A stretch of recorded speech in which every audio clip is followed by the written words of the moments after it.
Good afternoon students. Today we are going to discuss about pyelonephritis, and before moving on to pyelonephritis, we will first discuss some of the important points about the kidney and then we will move on to pyelonephritis. So coming on to kidney, human kidneys are paired bean shaped retroperitoneal organs that helps in the formation of urine. The structural and functional unit of kidney is called nephron, and each kidney consists of about 1 million nephrons. Each nephron consists of two important structures, namely glomerulus and renal tubules.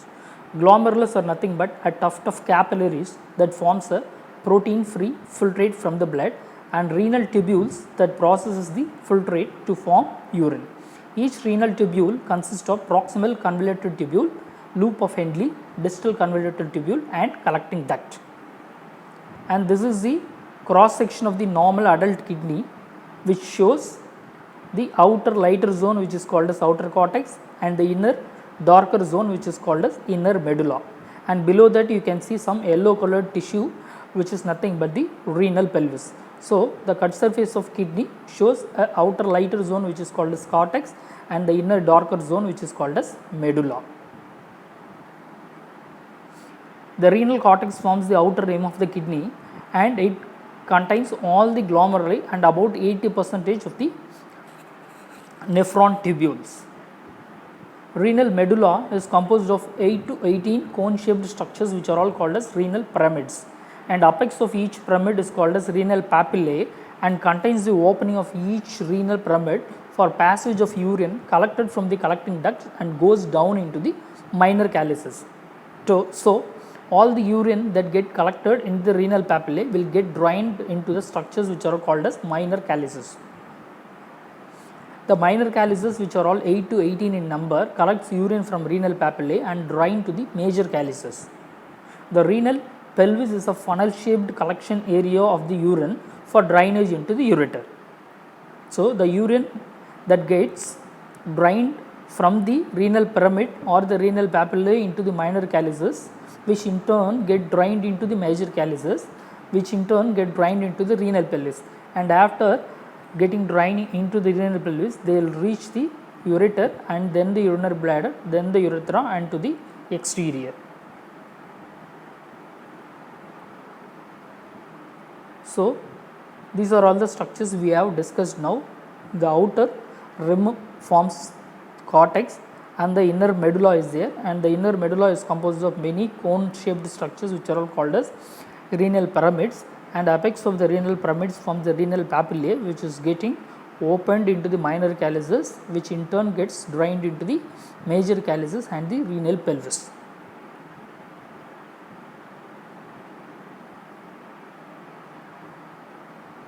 Now coming on to disease aspects of the kidney. These are all the 4 important structures that you have to know, because all the diseases in the kidney are classified based upon the changes in this 4 structures which are all primarily present in the kidney. They are all the renal vasculature, the glomerulus, the tubules and the interstitium. So these are all the 4 important structures that has to be taken into consideration when we are considering the diseases of the kidney. Now coming on to topic proper, which is called as pyelonephritis. What is this pyelonephritis? This pyelonephritis are nothing but the diseases which primarily affects the tubule and interstitium, which are all called as tubulointerstitial nephritis, which are all characterized by infection of the renal pelvis, tubules and interstitium.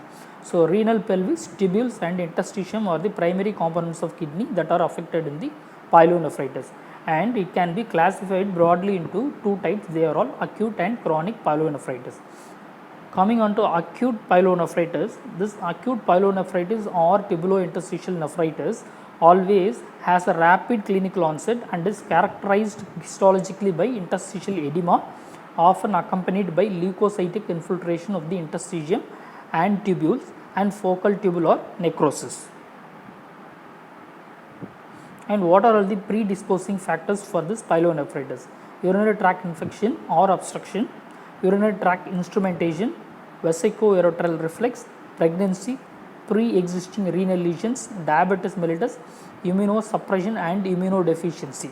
So these are all the various predisposing factors which predisposes the patient to get pyelonephritis. among which the most important is urinary tract obstruction and urinary tract infection. Now coming on to acute pyelonephritis. Acute pyelonephritis are nothing but the acute infection or the suppurative inflammation of renal pelvis, interstitium and tubules, and usually they are associated with bacterial urinary tract infection. And the common bacteria that causes this acute pyelonephritis are usually a gram-negative bacteria, which includes Escherichia coli, Proteus, Klebsiella. Along with this, Streptococcus and rarely Staphylococcus can also result in acute pyelonephritis. And in case of immunocompromised patients, other than bacteria like virus as well as fungus can also result in acute pyelonephritis. In that case, the most common virus that plays a major role will be polyomavirus, CMV, which is called as cytomegalovirus, and sometimes adenovirus.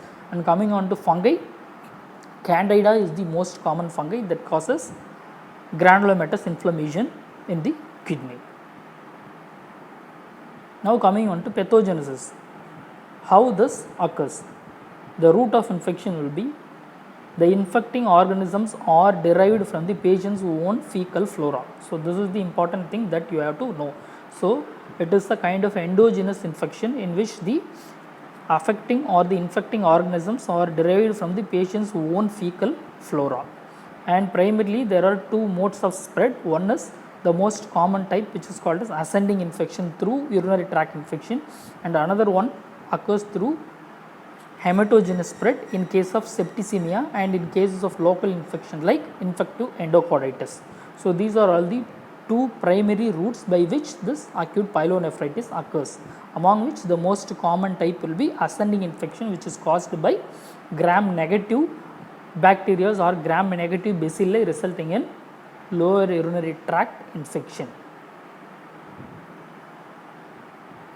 And coming on to ascending infection, these are all the primary steps that will result in acute pyelonephritis. The first step to occur is colonization of distal urethra and introitus.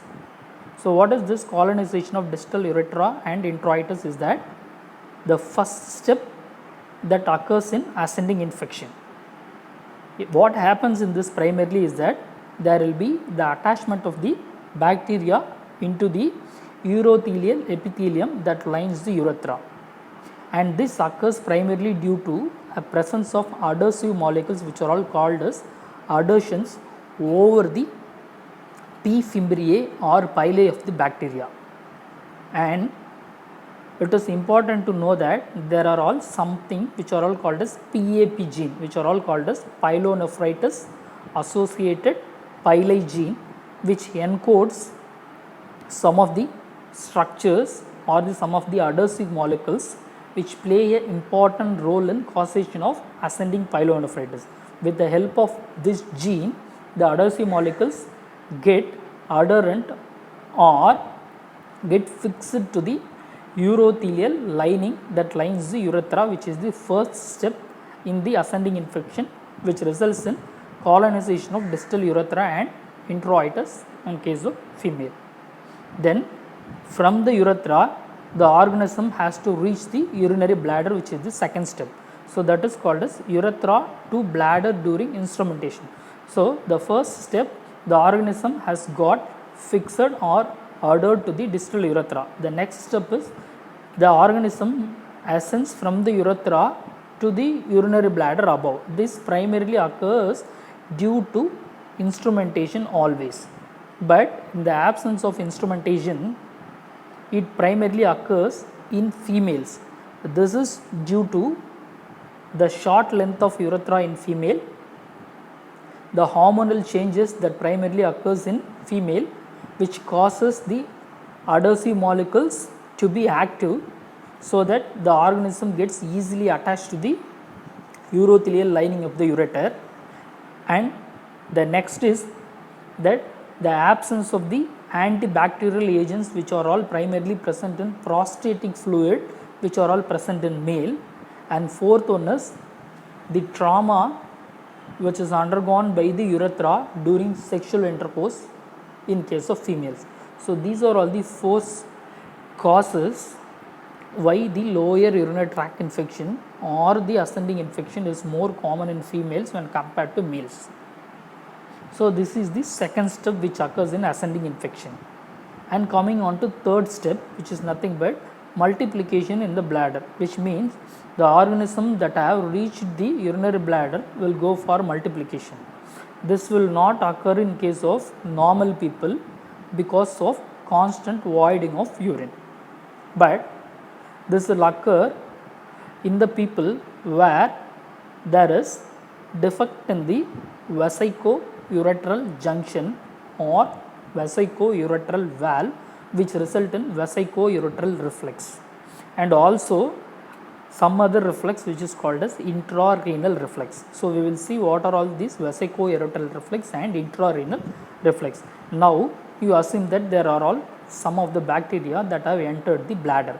Now they have to undergo multiplication, which is not possible in normal person, whereas it will undergo multiplication in a persons who have either the obstruction below the urinary bladder in the form of calculi or in the form of tumor, or dysfunction of the ureter as in case of diabetes mellitus and spinal cord injury.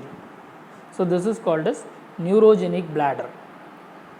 And the persons who have some of the problem in the vesico-uretral junction, which results in vesico-uretral reflex. Normally the passage of urine is one way from the ureter into the bladder and to the urethra.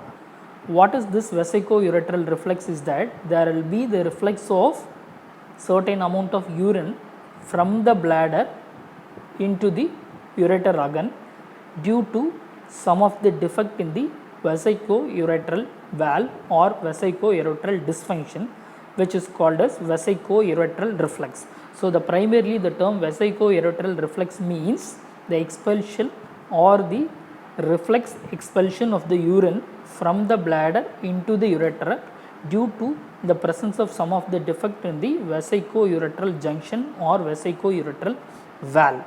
And what is this intrarenal reflex is that this vesico-uretral reflex will result in some other reflex which is called as intrarenal reflex, in which the urine from the renal pelvis gets reflected into the interior parenchyma of the renal interior renal parenchyma, primarily the renal papillae, resulting in blunting of renal papillae and renal pyramids. So these are all the two important reflexes that play a major role in causation of both acute and chronic pyelonephritis. And you have to note down that in the absence of vesico-uretral reflex, the infection, however be there, will usually remain localized in the bladder, hence they will be resulting only in cystitis and urethritis rather than acute pyelonephritis.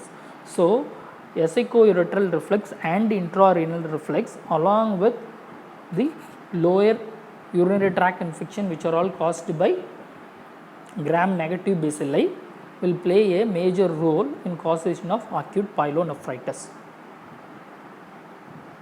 So this is the picture that demonstrates the hematogenous infection as well as the ascending infection and various steps which play a major role in causation of acute pyelonephritis. Now coming on to clinical features, the main clinical features are pain at costovertebral angle, fever and malaise, dysuria, frequency and urgency, and pyuria. So these are all the various features that play a major role in causation of various clinical features that occur in case of acute pyelonephritis. Now coming on to morphology, what happens in acute pyelonephritis over the kidneys. So this is the structure of kidney after stripped out renal capsule. Now we are seeing the cortical surface, and the cortical surface is studded with focal pale abscesses, more numerous in upper pole and middle region of the kidney. So this is the cortical surface of the kidney, where the arrow mark is showing a focal abscesses, and similar focal abscesses can be seen in lot of areas over the cortical surface. You can see they are all nothing but the yellowish patchy yellow areas that is seen over the cortical surface of the kidney. So this is the gross picture of the acute pyelonephritis, what you can see over the cortical surface of the kidney generally. And coming on to microscopy, what are all the primary microscopic changes? Number one, patchy interstitial suppuration. What is this interstitium? Interstitium is nothing but the spaces between the tubules, glomerulus and the blood vessels.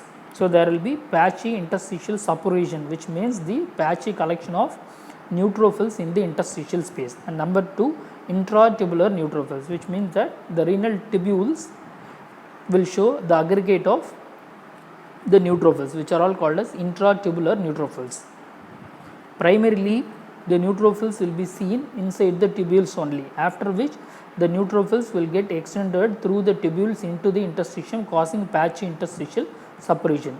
And the next change is called as neutrophilic tubulitis, which means that the inflammation of tubules secondary to aggregation of neutrophils. And fourth one is tubular necrosis. So all these are the primary microscopic features that you can see in case of acute pyelonephritis. So this is the microscopic picture which shows a tubule which is completely replaced by the aggregate of neutrophils, which is called as intratubular abscess. And coming on to complications, what this acute pyelonephritis can result in. This acute pyelonephritis can usually result in a papillary necrosis, which is called as renal papillary necrosis. Usually this renal papillary necrosis will be the end complication of diabetes mellitus or sickle cell anemia or acute pyelonephritis. And usually the distal two-thirds of the renal papillae will show the changes of papillary necrosis in the form of greyish white discoloration, and this necrosis is primarily a coagulated type of necrosis. And the next complication that occurs in acute pyelonephritis is pyonephrosis, which is nothing but the accumulation of pus inside the pelvic calyceal system. Usually the pelvic calyceal system will be dilated and filled with pus-like material in case of pyonephrosis. And the last complication will be perinephric abscess, which means the extension of this pyonephrosis through the cortex into the perinephric area. So this is called as perinephric abscess. And sometimes the repeated acute pyelonephritis, if not treated, will result in chronic pyelonephritis. So these are all the primary complications of acute pyelonephritis. So this ends acute pyelonephritis. Now coming on to chronic pyelonephritis. What is this chronic pyelonephritis? Chronic pyelonephritis is a chronic tubulointerstitial disease resulting from repeated attacks of inflammation and scarring, which means the repeated attacks of acute pyelonephritis will result in chronic pyelonephritis. And based upon etiopathogenesis, chronic pyelonephritis is primarily of two types. One is which results from reflex nephropathy, and number two is which results from obstructive pyelonephritis. What is this reflex nephropathy? Primarily we have seen already vesico-ureteral reflex and intrarenal reflex. So when the pyelonephritis is resulting from this vesico-ureteral reflex and intrarenal reflex, then it is called as reflex nephropathy associated chronic nephritis. Whereas what is obstructive pyelonephritis is that the pyelonephritis that occurs due to obstruction in the form of calculi or in the form of tumor, or sometimes due to a dysfunction in the urinary bladder like neurogenic bladder, which can occur in case of diabetes mellitus and spinal cord injury. So all these will result in obstructive pyelonephritis. Coming on to clinical feature of chronic pyelonephritis, because it results from the repeated bouts of acute pyelonephritis, all the features of acute pyelonephritis can be there in case of chronic renal pyelonephritis also. And number two, features of renal insufficiency can be there, polyuria and nocturia can be there, and the radiology will show asymmetrically contracted kidney. So the radiological investigation usually shows asymmetrically contracted kidney in case of chronic pyelonephritis. And this is the gross picture of chronic pyelonephritis. The kidneys usually are irregularly scarred. If bilateral, the involvement is asymmetric. So asymmetric, contracted and irregularly scarred kidneys will be a feature of chronic pyelonephritis.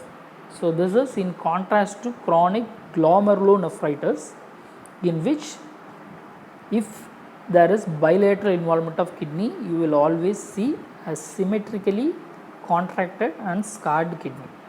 Whereas in this, you will see irregularly scarred bilateral kidneys, and it is usually asymmetric. And number 2, coarse discrete corticomedullary scars over dilated, blunted or deformed calyces and flattening of papilla will be seen grossly over the kidneys and inside the kidneys in case of chronic pyelonephritis. And coming on to microscopic features, these are all the various microscopic features that you will see in case of chronic pyelonephritis. One is tubular atrophy in some areas and dilatation in some areas. So there can be tubular atrophy as well as tubular dilatation, and in the areas where there are dilated tubules, the dilated tubules will be lined by flattened epithelium and the lumen will be showing a colloid cast, and this is called as thyroidization of the tubules. So this is the most important feature that you have to know in case of chronic pyelonephritis, and varying degree of interstitial mononuclear inflammation will be seen.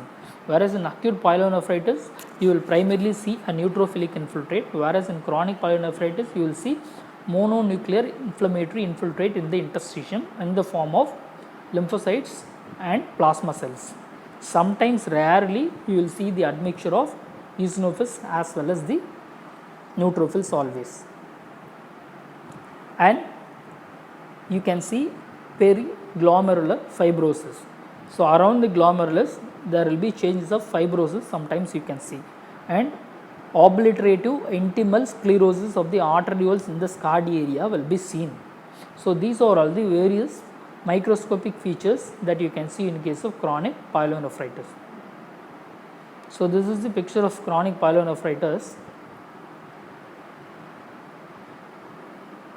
and in this microscopy you can see all the features like vessels which shows hyalinization or intimal fibrosis, interstitial fibrosis is there, and periglomerular fibrosis, and thyroidization or the colloid cast is there, and chronic inflammatory infiltrate, primarily mononuclear inflammatory cell infiltration in the interstitium is also seen. Whereas this picture is primarily composed of dilated tubules filled with colloid cast, which is called as thyroidization of the tubules, and the arrow mark is showing a single tubule filled with thyroid or a colloid cast, which is called as thyroidization of the tubules. So these are all the primary microscopic features of chronic pyelonephritis. And next, moving on to one of the variant of chronic pyelonephritis, which is called as xanthogranulomatous pyelonephritis. So this is the rare form of chronic pyelonephritis and is usually associated with protease infection and obstruction. And grossly, a large yellowish nodule which mimic RCC will be seen. And histopathologically, there will be accumulation of sheets or plenty of foamy macrophages intermingled with plasma cells, lymphocytes, neutrophils and giant cells will be seen. And this is the picture which shows both gross and microscopy of the xanthogranulomatous pyelonephritis, and this is a gross picture which shows a single large well circumscribed yellow colored nodule mimicking RCC in kidney, but this is the case of xanthogranulomatous pyelonephritis. And this is the microscopic picture where you can see sheets of histiocytes which are all large with abundant eosinophilic cytoplasm and eccentrically placed nucleus. So this is the primary microscopic picture one can see in case of xanthogranulomatous pyelonephritis. And while discussing the acute pyelonephritis, we have seen other than bacteria, virus and the fungus can also result in acute pyelonephritis. The viral pyelonephritis, acute pyelonephritis will occur in case of immunocompromised patients only. In a normal patient, it is very rare to see a case of viral acute pyelonephritis. So when there is a case of acute viral pyelonephritis, it will always occur in patients of immunosuppression and immunocompromisation, especially in patients of transplants, that is renal transplant.